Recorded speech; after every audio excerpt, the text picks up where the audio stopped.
Hello viewers, আজ আমরা দশম শ্রেণীর এবিটি টেস্ট পেপার থেকে পরবর্তী 5টি পেজ অর্থাৎ 193, 226, 250, 272 এবং 306 এর যে সকল স্থানগুলি উল্লিখিত রয়েছে তা মানচিত্রে অনুশীলন করব।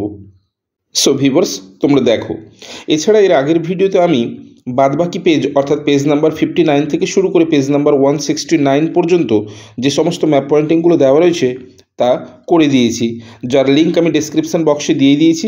অবশ্যই তোমরা না দেখে থাকলে ওখান থেকে চেক করে নিতে পারো। সো আজকের ভিডিও শুরু করা যাক। দেখো, আজকের যে পেজটা দিয়ে ম্যাপ পয়েন্টিং শুরু করব সেটা হচ্ছে তোমাদের পেজ নাম্বার 193। ওকে, পেজ নাম্বার 193তে প্রথমে 6-এর 1-এর দাগে রয়েছে কি আরাবল্লী পর্বত। নিশ্চয়ই এর আগের পেজগুলোতে তোমরা করে এসছো প্র্যাকটিস আরাবল্লী পর্বত। দেখো, 6-এর 1-এ রয়েছে আরাবল্লী পর্বত। এই যে স্থানটা, এটা হচ্ছে আরাবল্লী পর্বত। তোমরা আরাবল্লী পর্বত লিখতেও পারো অথবা এভাবে লিখে দাগ নাম্বার দিয়ে দিতে পারো। এরপরে 6-এর 2-তে দেখো কাবেরী নদী। এই যে স্থানটা, এটা হচ্ছে কাবেরী নদী। অবশ্যই দিক নির্দেশ করে দেবে কোন দিকে প্রবাহিত হচ্ছে, অর্থাৎ প্রবাহ পথ অবশ্যই নির্ধারণ করে দিতে হবে। এরপরে 6-এর 3-এর দেখো চিল্কা হ্রদ। এই যে স্থানটা একটু খাঁজ কাটা অংশ রয়েছে, দেখবে এটা হচ্ছে চিল্কা হ্রদ। এরপরে 6-এর 4 খুবই সোজা, বছরে দুবার বৃষ্টিপাতযুক্ত অঞ্চল। নিশ্চয়ই তোমরা জানো করমণ্ডল উপকূল বছরে দুবার বৃষ্টিপাতযুক্ত অঞ্চল। এই যে স্থানটা, এটা হচ্ছে বছরে দুবার বৃষ্টিপাতযুক্ত অঞ্চল। ওকে, এরপরে করমণ্ডল উপকূল বোঝবার সুবিধার জন্য আমি লিখে দিলাম করমণ্ডল উপকূল।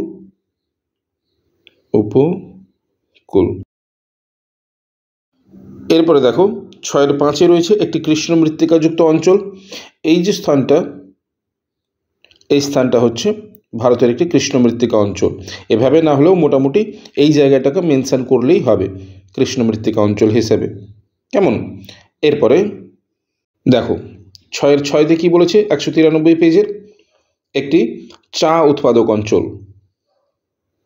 ওকে, এই যে জায়গাটা, এখান থেকে শুরু করে এটা হচ্ছে চা উৎপাদক অঞ্চল। এরপরে 6-এর 7-এ দেখো ভারতের বৃহত্তম তথ্য প্রযুক্তি শিল্পকেন্দ্র।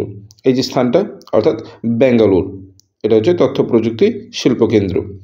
এরপরে 6-এর 8-এ দেখো আরব সাগরের রানী। নিশ্চয়ই তোমরা জানো কোচি বন্দর, এই যে জায়গাটা। এরপরে 6-এর 9-তে দেখো ভারতের হাইটেক বন্দর অর্থাৎ জওহরলাল নেহেরু বন্দর বা নওশেবা বন্দর। ওকে, এই যে জায়গাটা, এটা হচ্ছে ভারতের একটি হাইটেক বন্দর। এখানটা লিখে দিলাম জওহরলাল নেহেরু বন্দর।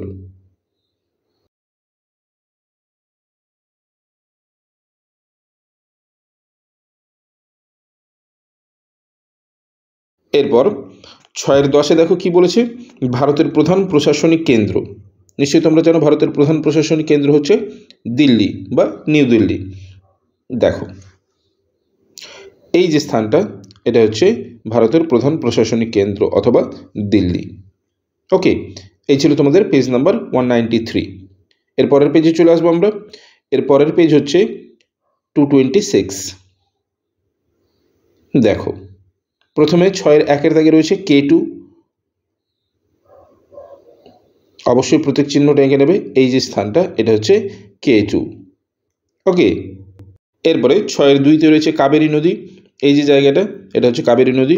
দিক নির্ণয় করে দেবে অবশ্যই, অর্থাৎ প্রবাহ পথ। এরপরে 6-এর 3-এ এর আগের পেজেও আমরা করেছি চিল্কা হ্রদ।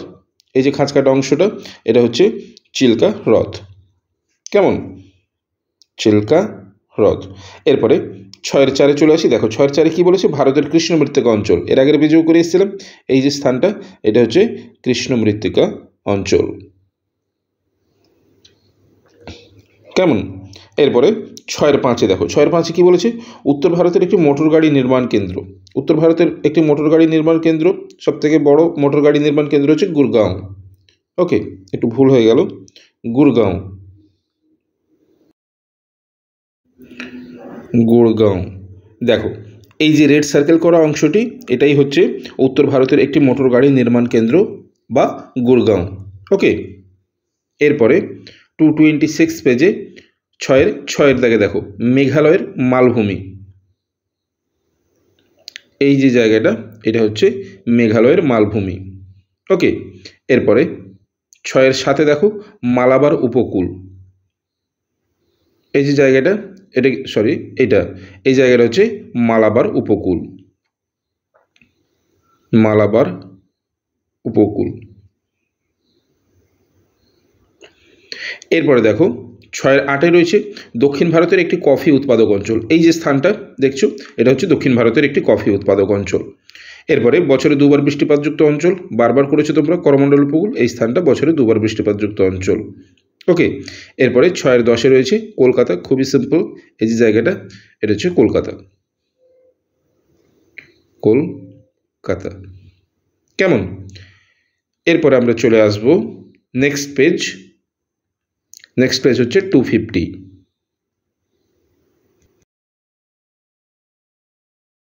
দেখো 250 পেজে 6-1 দাগে প্রথমে কি বলেছে? শিবালিক পর্বত। আমি বুঝতে পারছি লেখাটা একটু ছোট ছোট তোমাদেরকে দেখা যাচ্ছে। এই যে জায়গাটা এটা হচ্ছে শিবালিক পর্বত। ওকে, অবশ্যই তোমরা ম্যাপে এই জিনিসটা করবে, ডিরেকশনটা মেনশন করে দেবে, কেমন? দিলে একটু সুবিধা হবে। ওকে, এটা হচ্ছে শিবালিক পর্বত। এরপরে 6-2তে দেখো কি রয়েছে? সম্বর হ্রদ। এই যে স্থানটা এখানটায় হবে সম্বর হ্রদ। এরপরে 6-3-এ দেখো দক্ষিণ ভারতের ম্যানচেস্টার। নিশ্চয়ই তোমরা জানো দক্ষিণ ভারতের ম্যানচেস্টার হচ্ছে কোয়েম্বাটুর। এই যে স্থানটা এটা হচ্ছে কোয়েম্বাটুর বা দক্ষিণ ভারতের ম্যানচেস্টার, কোয়েম্বাটুর। ওকে, এরপরে 6-4-এ দেখো 6-4-এ রয়েছে আমেদাবাদ। এই যে স্থানটা এটা হচ্ছে আমেদাবাদ, কেমন? আমেদাবাদ। এরপরে দেখো 6-5-এ রয়েছে ভারতের একটি চা উৎপাদক অঞ্চল। এর আগের পেজেও করে এসেছি, এই যে স্থানটা এটা হচ্ছে ভারতের একটি চা উৎপাদক অঞ্চল।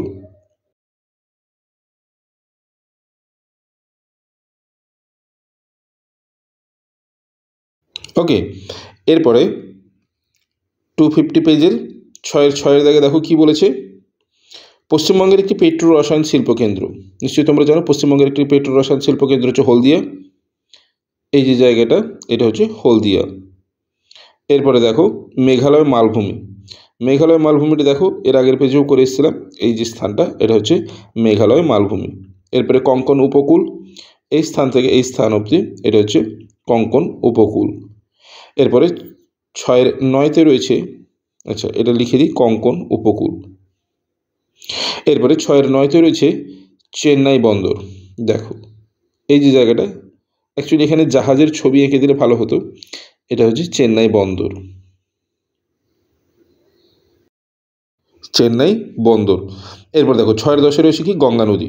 দেখো এখান থেকে উৎপত্তি হয়ে এভাবে ডিরেকশানটা অবশ্যই মেনশন করে দেবে, বাংলাদেশের মধ্য দিয়ে গিয়ে বঙ্গোপসাগরে মিলিত হয়েছে। দেখো অবশ্যই দিকটা উল্লেখ করে দেবে। এটা হচ্ছে একটি আদর্শ নদী বা গঙ্গা নদী। ওকে,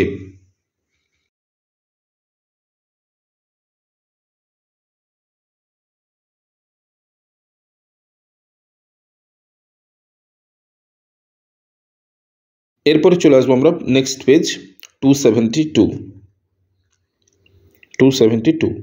দেখো 272 পৃষ্ঠা প্রথম 6-1-এ কী রয়েছে? বিন্ধ্য পর্বত। এই যে স্থানটা দেখো, দেখে নাও ভালো করে, এটা বিন্ধ্য পর্বত, এর নিচে সাতপুরা পর্বত। ওকে, এটা হচ্ছে বিন্ধ্য পর্বত। এরপরে দেখো ভারতের একটি জীবন্ত আগ্নেয়গিরি। নিশ্চয়ই তোমরা জানো ভারতের একটি জীবন্ত আগ্নেয়গিরি, এটা হচ্ছে ব্যারেন। এই যে জায়গাটা এটা হচ্ছে ভারতের জীবন্ত আগ্নেয়গিরি বা ব্যারেন। এরপরে 6-3-এ রয়েছে কাবেরী নদী। এর আগের পেজগুলোতেও করে এসেছি, এটা হচ্ছে কাবেরী নদী। দিকটা অবশ্যই উল্লেখ করে দিও। এরপরে দেখো কাবেরী নদী। এরপরে 6-4-এ দেখো চিল্কা হ্রদ। এর আগের পেজগুলোতেও করে এসেছি, এটা হচ্ছে চিল্কা হ্রদ। ওকে, 6-4-এ চিল্কা হ্রদ। এরপরে 6-5-এ দেখো ভারতের একটি খরাপ্রবণ অঞ্চল। এই যে স্থানটা গুজরাটের এটা হচ্ছে খরাপ্রবণ অঞ্চল।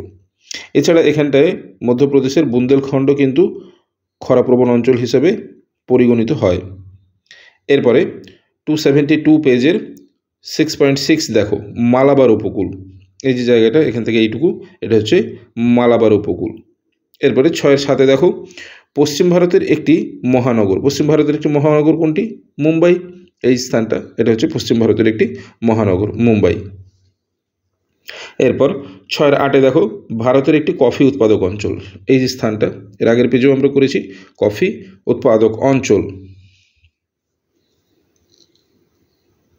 উৎপাদক অঞ্চল। এরপরে 9 দাগে দেখো 6.9 কি রয়েছে, পোর্ট ব্লেয়ার, এই যে আন্দামান নিকোবর দ্বীপপুঞ্জের এইটা পোর্ট ব্লেয়ার।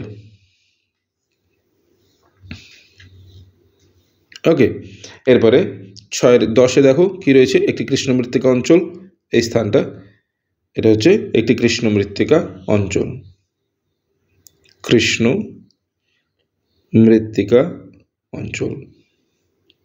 কেমন? এরপরে চলে আসবো আমরা নেক্সট পেজ 306 306 পৃষ্ঠায়। দেখো 306 পৃষ্ঠায় প্রথম 6 এর 1 দাগে কি বলেছে, আরাবল্লী পর্বত। দেখো অনেকগুলো পেজেই করে এসেছি আমরা, এটা হচ্ছে আরাবল্লী পর্বত। এরপরে 6 এর 2তে দেখো কঙ্কন উপকূল, এই স্থান থেকে এইটুকু আরেকটু বাড়তো, আরেকটু নিচের দিকে বাড়বে, এটা হচ্ছে কঙ্কন উপকূল। ওকে, এরপরে 6 এর 3-এ দেখো নর্মদা নদী, এইটা হচ্ছে নর্মদা নদী প্রবাহপথ উল্লেখ করে দিও। এরপরে 6 এর 4-এ রয়েছে বছরে 2 বার বৃষ্টিপাতযুক্ত অঞ্চল, আচ্ছা এটা লিখে নাও নর্মদা নদী। এরপরে বছরে 2 বার বৃষ্টিপাতযুক্ত অঞ্চল, এই স্থানটা বা করমণ্ডল উপকূল। এরপরে 6 এর 5-এ রয়েছে সুন্দরবনের ম্যানগ্রোভ অরণ্য, এই যে জায়গাটা এটা হচ্ছে সুন্দরবনের ম্যানগ্রোভ অরণ্য, সুন্দরবনের ম্যানগ্রোভ অরণ্য অঞ্চল, ম্যানগ্রোভ অরণ্য। ওকে, এরপরে 306 পৃষ্ঠায় 6 এর 6-তে দেখো কি বলেছে, একটি ইক্ষু উৎপাদক অঞ্চল, এই স্থানটা এটা হচ্ছে একটি ইক্ষু উৎপাদক অঞ্চল। এরপরে 6 এর 7-এ দেখো ভারতের সিলিকন ভ্যালি, এটা লিখে নাও ইক্ষু উৎপাদক অঞ্চল। এটা দেখো 6 এর 7-এ বলেছে ভারতের সিলিকন ভ্যালি, সিলিকন ভ্যালি হচ্ছে ব্যাঙ্গালোর, এটা। এরপরে 6 এর 8-এ রয়েছে আরব সাগরের রানী, আরব সাগরের রানী হচ্ছে কোচিন, এই যে জায়গাটা বা কোচি বন্দর, এটা হচ্ছে আরব সাগরের রানী, 6.8। এরপরে 6 এর 9-তে বলেছে পূর্ব ভারতের একটি মহানগর, পূর্ব ভারতের একটি মহানগর কলকাতা,